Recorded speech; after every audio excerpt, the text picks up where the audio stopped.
Ivan。嗱，今日咧 Ivan 又嚟到咗海欣雲頂啦嚇，咁啊同各位觀眾朋友 update 翻佢依家最新嘅銷售情況。咁第二個咧就係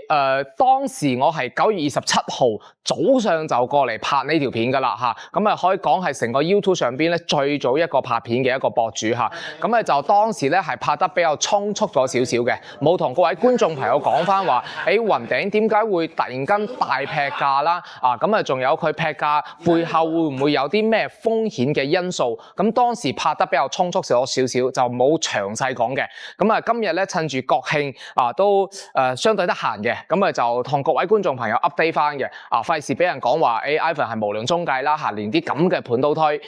咁啊就都有喺9月28號嗰一日咧，咁啊 Ivan 就前日雲頂嗰條片啦，就俾業主俾5座嘅業主咧就調上咗100幾人嘅業主維護群嘅，即係維權群上邊嘅，咁啊就話你要攞呢條片啦，去同發展商去爭取更加多嘅一啲咩物業管理費啊，或者車位嘅，係啦。咁啊就其實我今日主要講嘅都係兩大主題，第一個同各位觀眾朋友 update 翻最新嘅一個銷售情況，第二個就係講明佢點解會降價，降價背後佢會唔會有啲咩風險收唔到樓或者交樓質量點樣嘅呢條片都會同大家逐一去分析嘅。OK， 好，咁就我哋依家咧喺售樓部嘅會所呢個位置嚇，我哋見到嘅就係大家見到依家呢個場景咧係絕對唔陌生嘅，呢度係會所啦。咁啊呢邊咧就係佢嘅室內恆溫泳池咁今日嚟到咧，其實就我哋見到同9月27號當日嘅情況係有少少唔同嘅。我哋透過售樓部嘅呢個位置咧，我哋可以見到其實依家已經係冇咗維權嘅業主啦嚇，咁當時喺9月27號嗰晚咧個場面就好震撼嘅，喺沙盤呢個位置咧就好多業主喺度維權，咁佢維權咧無非就2個原因嘅，第一個大家喺高位嗰時買嘅，咁高到咩程度咧？係19000蚊、2萬蚊左右嘅價錢買啦嚇，買嘅4座、5座嘅因為雲頂咧都係屬於海欣新城片區嘅成個海欣新城佔地咧係有接近8000畝地，咁海欣雲頂咧就作為佢最後一期嘅一個樓盤啦嚇，即係一個片區，咁都可以講係叫做當時嘅一個富人區嚟嘅咁當時佢大家買嘅價錢都偏貴啦，大家維權嘅第一個原因咧就係因為價錢嘅問題啦咁但係呢一點咧Ivan 有自己啲睇法嘅，即係都係講翻嗰句食得鹹魚抵得渴我哋買嗰時因為商品樓佢始終都係一件商品嚟嘅有升佢就會有跌我哋叫做食得鹹魚抵得渴咁我哋當時買高價嗰時咧18000，咁依家降到7000蚊、8000蚊都好，咁呢個都係一個發展商，亦都係一個市場行為嚟嘅，大家無可去避免咁你話即係換個即係講得唔好聽嗰一句如果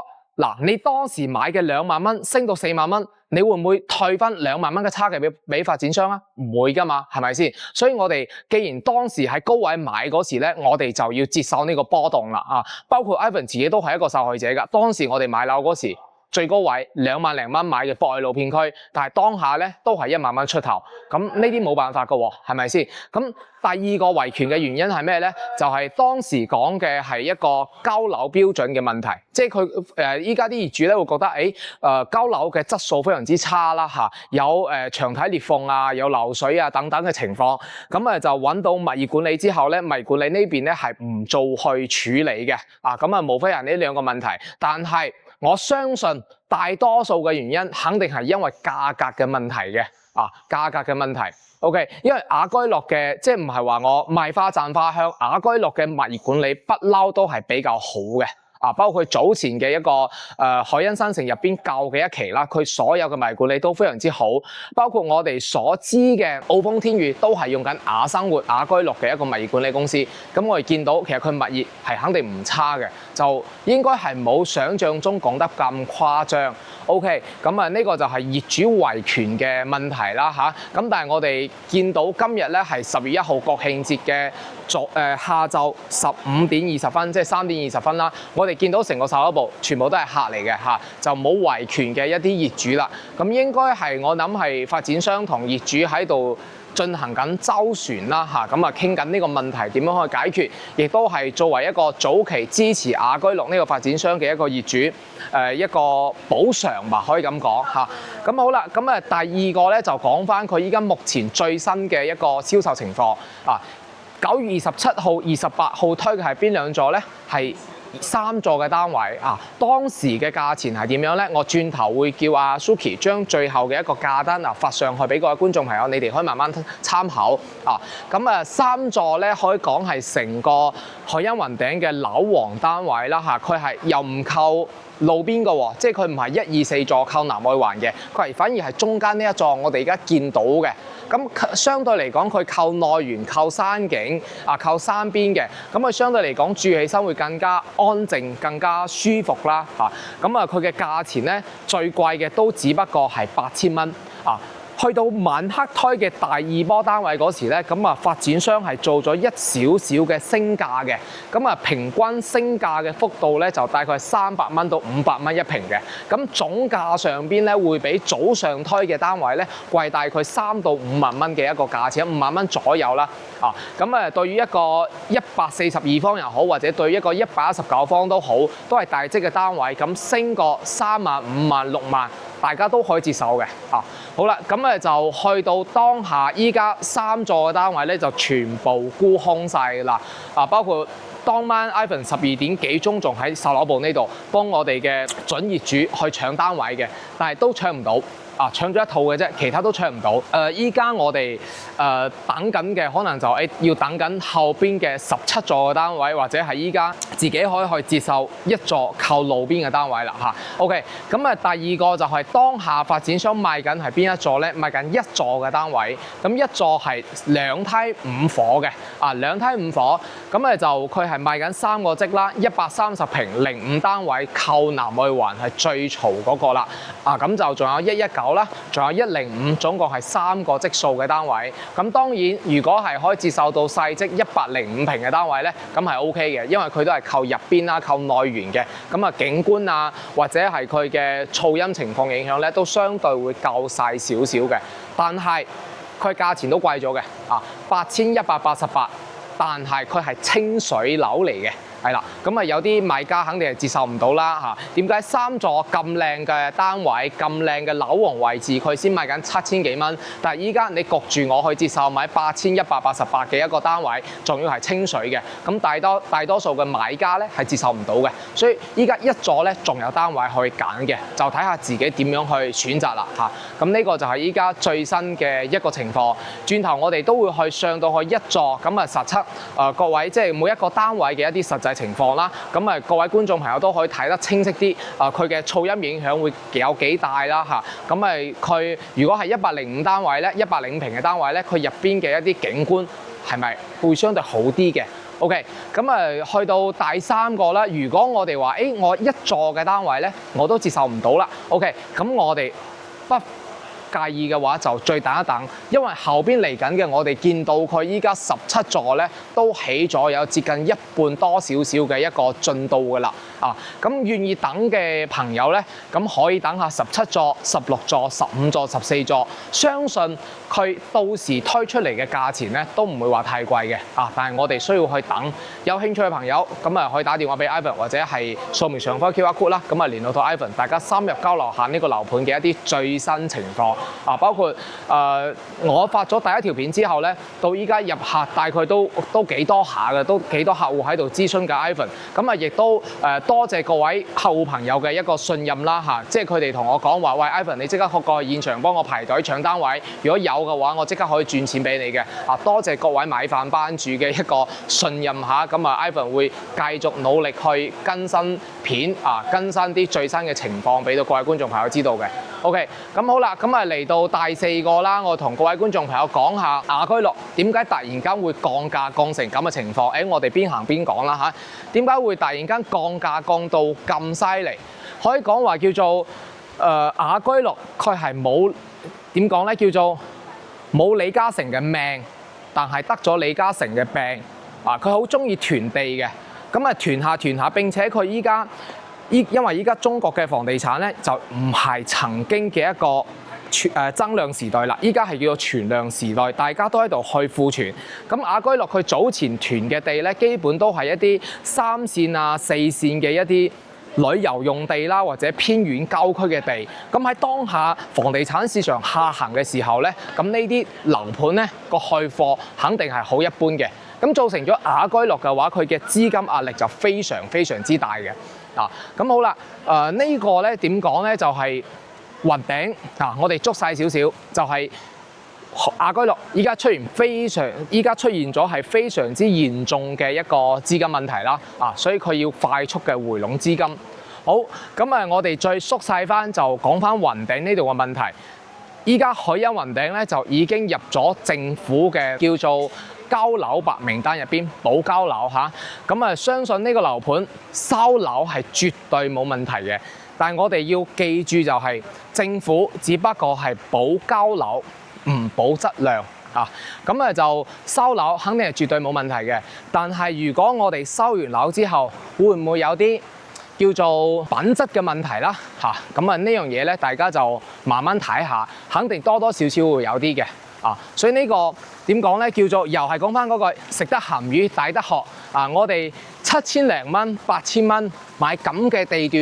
段、咁嘅位置，買城區呢度隔離嘅樓梯樓都賣緊7000零8000蚊一平噶啦咁即係我做個最壞嘅打算啦就算發展商依家嘅交樓質量都非常之差都好，大不了我揼咗佢，我自己使多20萬出嚟重新裝修過。咁樣都 OK 嘅，係啦，即係自己如果係如果我哋有睇到呢條片，有啲觀眾朋友係已經買咗嘅，咁我哋可以做好咁嘅打算，或者佢到時交樓嘅質量係非常之差嘅，但係我哋可以自己去裝修，呢個係我哋自己要去做好嘅一個心理預期，即係我哋嘅預期唔好抬到咁高啦。好啦，咁呢個就係雅居樂依家基本嘅情況。咁就點講呢？7000零8000蚊甚至8000蚊。毛坯都好，買呢個位置，買呢個地段，完全冇問題嘅。但係我哋對於佢一個交標，對於樓盤嘅質量各方面咧，我哋嘅要求冇提高咁呢個係第一個風險啦就佢交樓方面啦。第二個風險係咩咧？我哋依家見到嘅17座、16座、15座咧，依家動工不過14座依家啱喺度起緊第一層嘅。咁呢度咧會對於係越早入住嘅一啲業主咧，對以後嘅話係有相對嘅一啲噪音影響嚇。咁呢個咧，如果你話對聲音好敏感嘅朋友咧，咁你自己可以再睇一睇，就唔一定話要揀翻呢個盤嘅。OK， 咁呢個大家都要係即係視乎自己點樣去選擇啦因為錢喺你哋自己手上，選擇權都係你哋自己嘅。我哋作為一個agent 都好，我哋只不過係俾一啲建議你嘅啫OK，咁就我哋見到14座仲未起嘅，咁嚟緊咧仲有係6、7、8、9座、10座、11、12座呢邊咧就全部都係空地嚟嘅。咁有冇可能就係政府起完呢起到14座、15、16、17座起完之後，佢後邊唔起咧？咁如果唔起之後，咁靠近山腳呢下邊嘅一啲成個展示面肯定會非常之差㗎啦。咁大家接唔接受到呢一點呢個都係我哋要考慮嘅一個點啦OK，咁就關於係雅居樂嘅一個降價嘅原因啦，仲有樓盤嘅依家最新嘅銷售情況，都同各位觀眾朋友都講咗㗎啦咁依家咧我哋就上去一座實體樓入邊，一座嘅13樓，咁我哋會攞埋手機嘅分貝測試儀，咁俾各位觀眾朋友睇下，佢真係靠南外環呢條高速嘅話，佢嘅噪音影響到底有幾大嘅？因為我哋所知嘅就係超過60分貝咧，對人體嘅一個健康又好啦，佢就已經係有種慢性嘅影響啦並且咧就係60分貝係可以講叫做噪音㗎啦。OK 咁我哋上去實地去睇一睇。OK， 咁我哋轉頭見。如果你都有買樓同裝修嘅需要，可以電話或者 WhatsApp 61975753，或者撳入影片下邊嘅鏈接，就有地產顧問同你跟進聯絡。中意我哋嘅都可以 like、comment 同 subscribe 翻我哋嘅 channel。好啦，依家我喺一座嘅13樓嘅實體樓入邊咁一座咧就係3梯5伙嘅，03、04單位咧就119平啦，01、02咧就105平嘅，05單位咧就最靠南外環嘅130平咁今日咧就冇得睇嘅。OK，咁我哋就先嚟睇119嘅先啦03、04單位咧就勁漲嘅，通過呢個消防門之後咧入到嚟咧就係03單位啦。OK 咁呢個單位依家發展商講緊嘅價錢咧就8188係清水溝樓嘅只不過發展商依家做咗一個裝修嘅樣板間喺度。OK， 咁入門嘅左手邊呢度咧，呢個就係梗廚嘅位啦。梗廚對於119平嚟講咧，佢相對嚟講係比較大啲嘅啦。如果我哋揀04單位咧，佢嘅梗廚位置咧就喺右手邊，即係入門嘅右手邊呢邊係梗廚。你見到呢個梗廚位置咧，相對嚟講都係偏大嘅。一個 L 型啦。嚟到呢度放一個雙開門嘅雪櫃都 OK 好啦，後邊呢度咧就有一個凹位，呢個位置可以做翻個玄關櫃。嚟到呢邊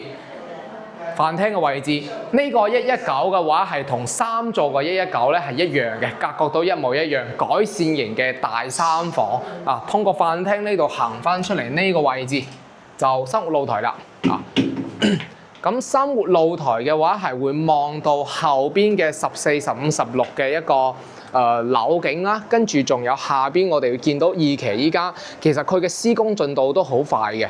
每次過嚟拍片，我哋都會見到啲工人已經喺度做緊嘢啦。緊鑼密鼓咁樣去做嘢啦。喺呢個生活露台咧，我哋可以望到後邊嘅山景，仲有一個園林景嘅一個位置。好啦，嚟到呢邊咧就客廳啦，2、3、4。客廳嘅開間咧係有節間去到3米5嘅一個開間嘅。咁你擺一張全 size 嘅一個sofa 咧都 OK 嘅。哇！今日真係好多人睇樓，影到我都有啲唔好意思。佢哋兩個喺度帶客OK， 跟住出翻嚟之後咧，佢係一種市面上非常之主流嘅動靜分離嘅一個格局啦從客廳嚟到之後咧，呢個位置咧就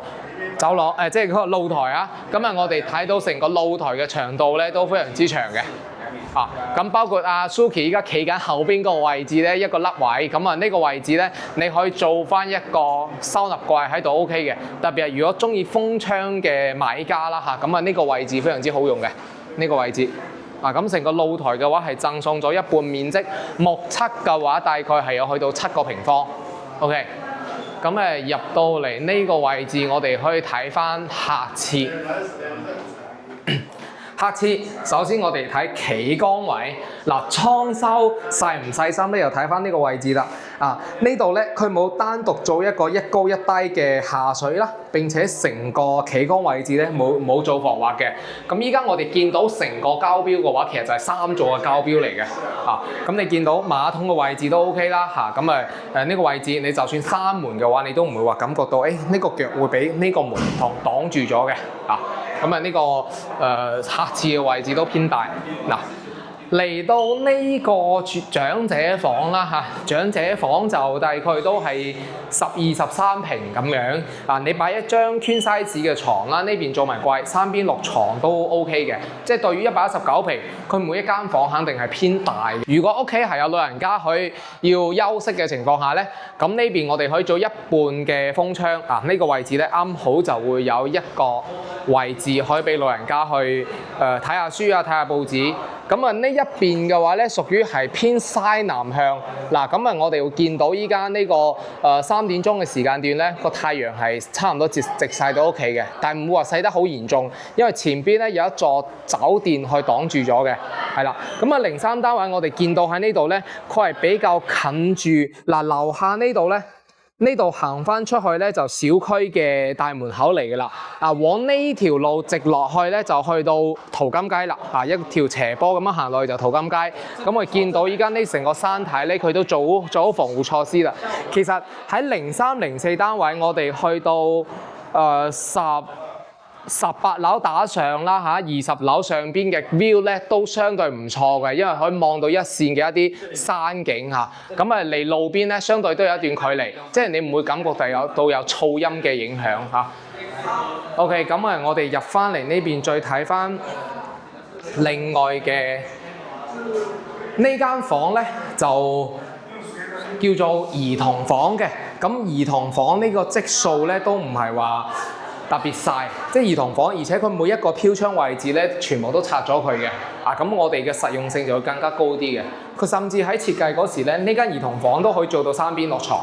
你做埋一 set 嘅書櫃之後，做埋吊櫃咧都 OK 嘅。咁我哋入到嚟呢邊嘅話，就睇翻主人房啦。主人房我哋先睇洗手間呢個位置先。哇，企缸嘅位置絕對夠闊㗎啦！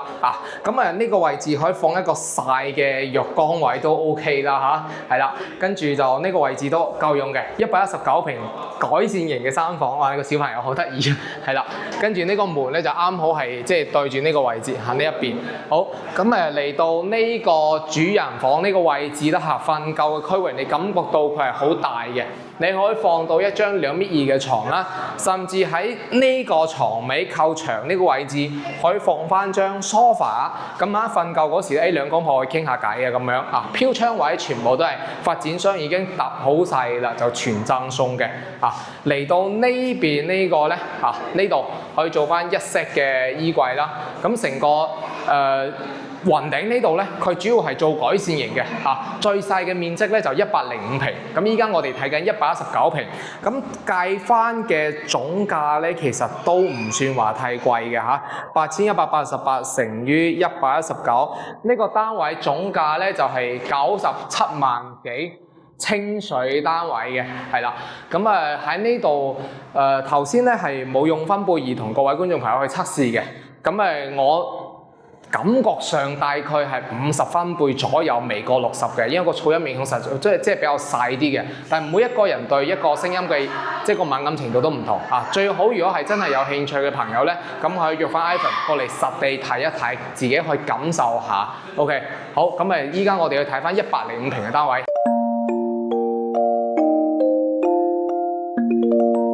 好啦，咁依家我哋企嘅位置咧，身後就係0102單位啦，105平嘅。呢個係02，呢一戶咧係01嘅。咁就105平嘅單位。戶型其實真係對於同個片區嚟講，佢戶型算係 OK 㗎啦。咁入門嘅右手邊咧，梗廚位置就偏細咗少少㗎啦。對於中意 cooking 嘅一啲朋友咧，咁呢個105平偏細咗少少嘅。咁呢度你放翻一個雙開門嘅雪櫃都 OK， 但係你係要買翻嗰種細嘅法式嘅雙開門嚇。咁入到嚟入邊呢個位置，戶型其實差唔多嘅，門口同樣都有個凹位啦，你可以做翻圓軍櫃嘅。咁嚟到呢個位置啦佢有放咗一張4人位嘅餐台你可以做翻一啲推拉式嘅又得，咁延伸出嚟，有朋友過嚟嗰時咧，6個人都同樣都可以坐到嚟到呢個位置客廳，咁佢放咗一張3人位嘅一個 sofa 啦咁呢個位置係啱啱好夠用咯，即係對於2口之家嘅一啲準買家嚟講咁呢個單位係即係勉勉強強夠用嘅，住得舒服。咁嚟到出邊露台位啦，露台位你見到其實都係長露台嚟嘅，呢一邊咧就可以係向住南，跟住偏有少少東嘅朝向，咁朝早起身嗰時佢吹過嚟嘅風咧就會更加舒服嘅。咁第二個咧就係佢景觀以後都唔會話太差即係假設性個後邊係起得成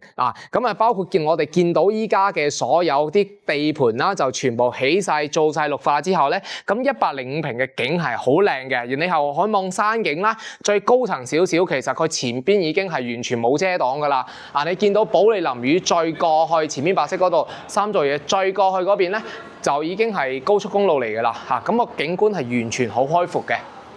咁105平單位，價錢都平嘅，總價都係80零萬咁樣